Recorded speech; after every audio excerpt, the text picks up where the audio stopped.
कुएं का पानी। एक बार एक गांव में एक समस्या के समाधान के लिए पंचायत लगी थी। वहीं थोड़ी दूरी पर एक संत ने अपना बसेरा किया हुआ था। जब पंचायत उस समस्या के समाधान के लिए किसी निर्णय पर नहीं पहुंच सकी तो किसी ने कहा कि क्यों ना हम महात्मा जी के पास अपनी समस्या को लेकर चलें। सभी संत के पास पहुंचे। जब संत ने गांव के लोगों को देखा तो पूछा कि कैसे आना हुआ।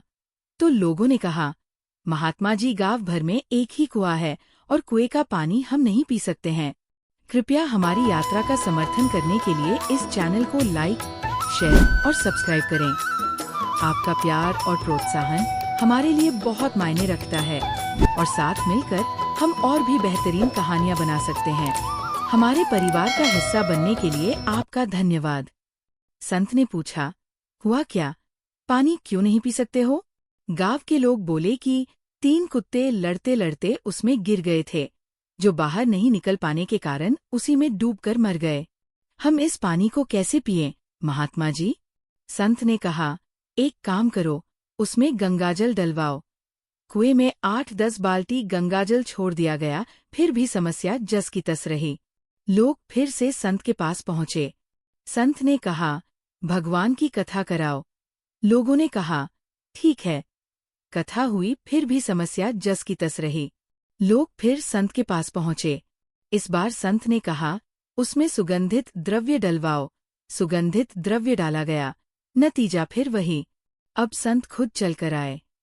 लोगों ने कहा, महाराज, वही हालात है, हमने सब करके देख लिया। गंगाजल डलवाया, कथा भी करवाई, प्रसाद भी बांटा, सुगंधित पुष्प और बहुत चीजें डाली। अब संत ने आश्चर्यचकित होते हुए पूछा कि तुमने सब कुछ किया, लेकिन वे 3 कुत्ते जो इस कुएं में मरे पड़े थे, उन्हें निकाला कि नहीं? लोग बोले, उसके लिए ना आपने कहा था, ना हमने निकाला। बाकी सब किया, वो तो वही के वही पड़े हैं। कृपया हमारी यात्रा का समर्थन करने के लिए इस चैनल को लाइक, शेयर और सब्सक्राइब करें। आपका प्यार और प्रोत्साहन हमारे लिए बहुत मायने रखता है और साथ मिलकर हम और भी बेहतरीन कहानियां बना सकते हैं। हमारे परिवार का हिस्सा बनने के लिए आपका धन्यवाद। ये सुनकर संत एक बार हैरान हो गए और फिर उन्होंने बड़े शांत भाव से उन्हें समझाया कि पानी में पड़े हुए तीनों मृत शवों को जब तक बाहर नहीं निकालेंगे, तब तक बाहरी उपायों का कोई भी प्रभाव नहीं होने वाला है। सबसे पहले भीतर पड़ी हुई उस गंदगी को पानी से बाहर निकाले।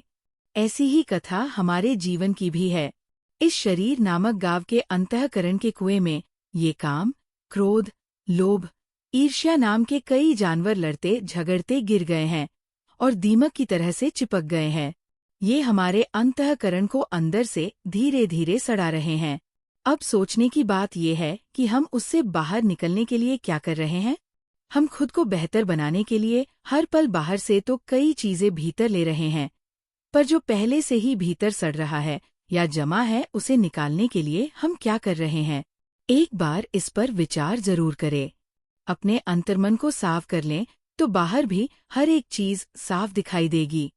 अंतर्मन को संवार ले तो बाहर भी सब कुछ सुंदर हो जाएगा।